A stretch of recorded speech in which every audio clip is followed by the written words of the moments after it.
Greetings everyone.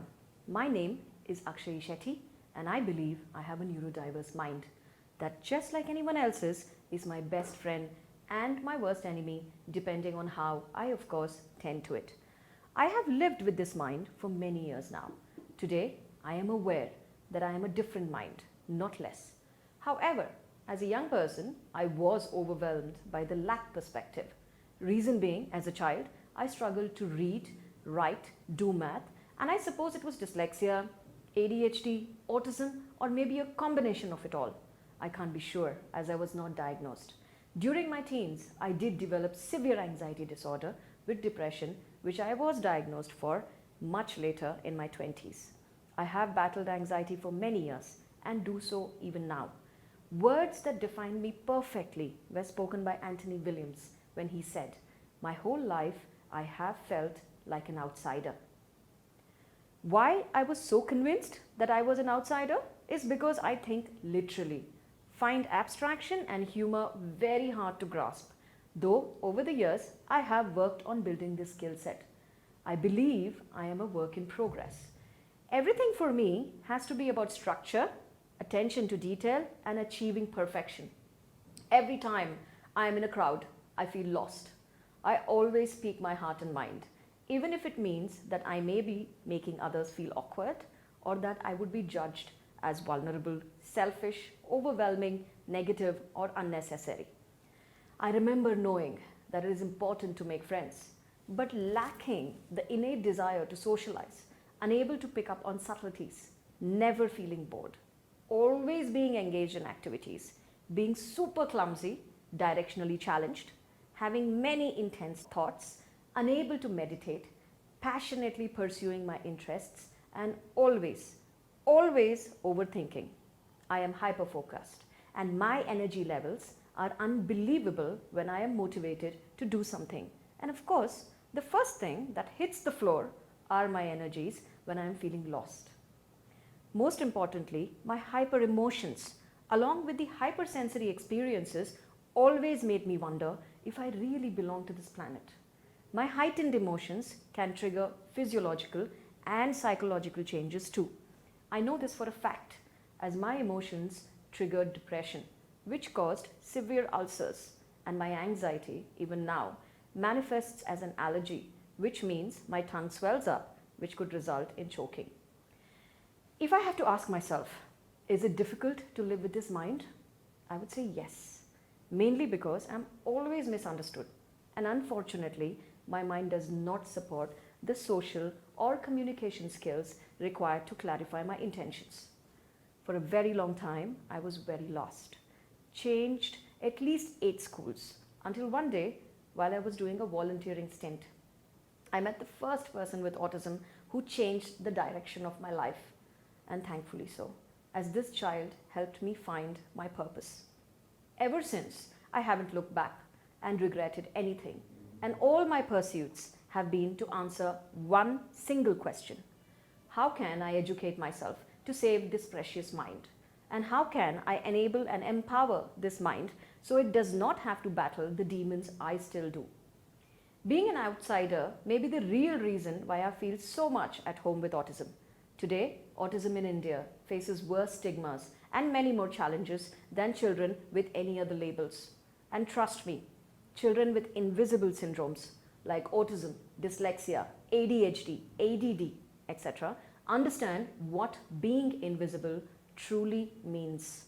The most painful part of it being that while the world thinks that everything is okay, the child continues to search for help and is dueling all alone. The battle within is the reason many children who are not understood or accepted tend to lash out or lose motivation completely, thus quickly isolating and further sinking into a void. Autism is a dirty word in India. The amount of social stigma generated with this word is immense and worrying. India has a unique way of dealing with autism. First, we hide, which is of course due to the social stigma. Then, we force them into integration in a regular classroom with the single hope of getting an autistic person to become more like the next neurotypical. Being stigmatized always leads the primary caretaker to make unbalanced decisions that directly affects the development of the prospects of the individual who is dependent on them. Unfortunately, this kind of management strategy has allowed for one thing to happen very successfully in India.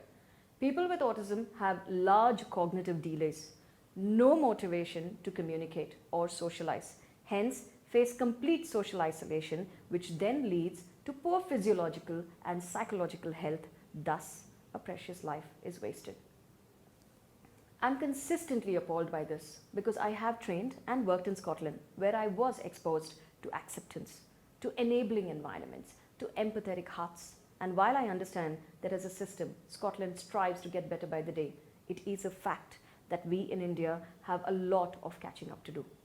But my journey in India has been very disturbing, primarily because despite the 18 million people with autism in India, we do not like to talk about disability, disorders, disruptions, or death.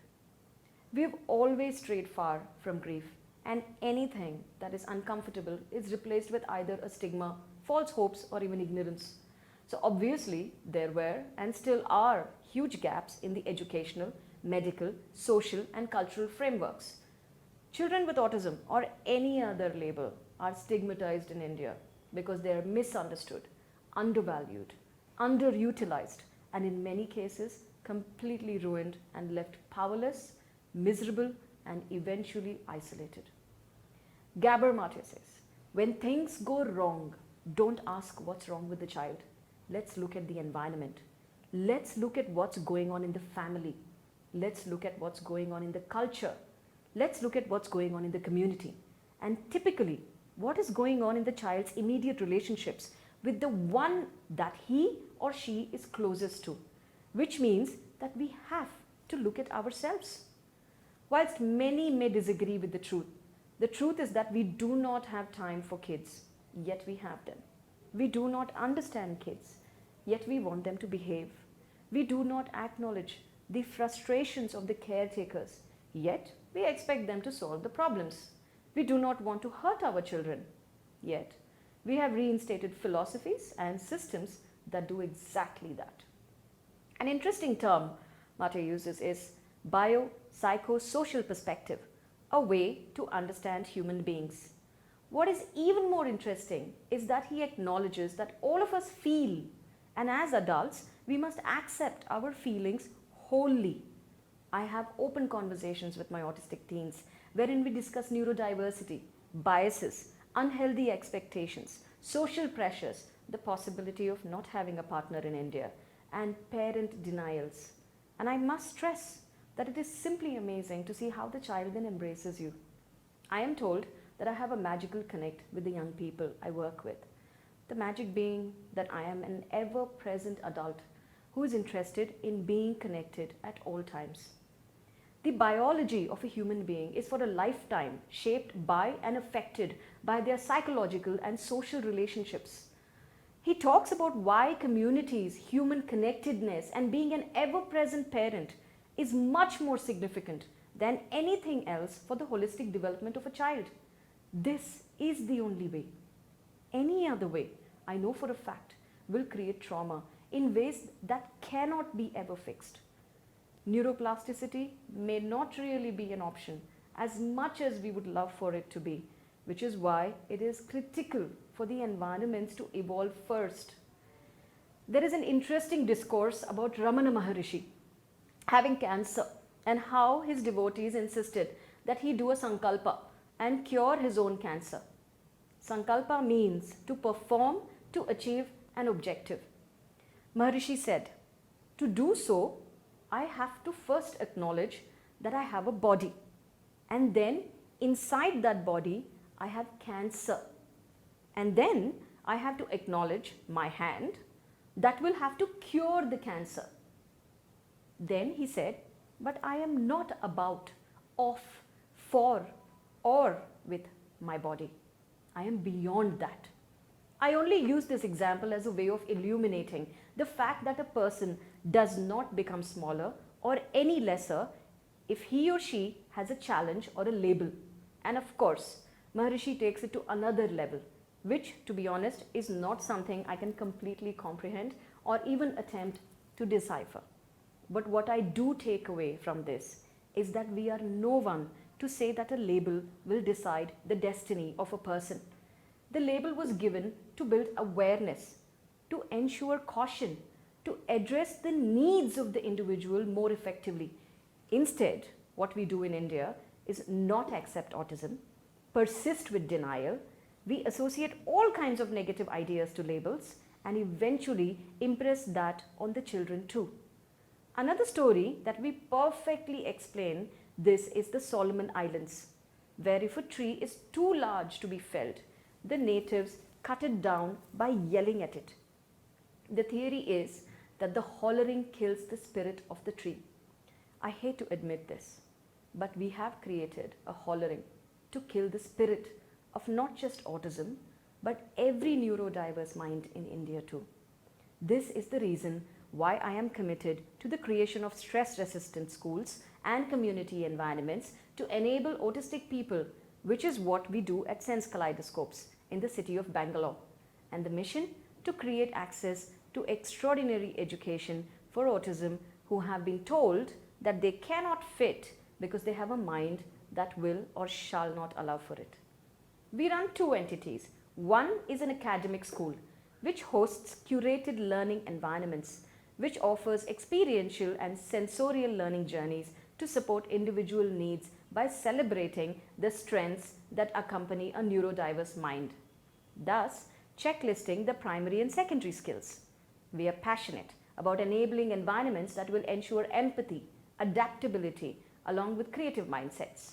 What sets us apart is the fact that we also leverage the perceived weaknesses to initiate sustainable teaching models for an enriched nurturing of this mind.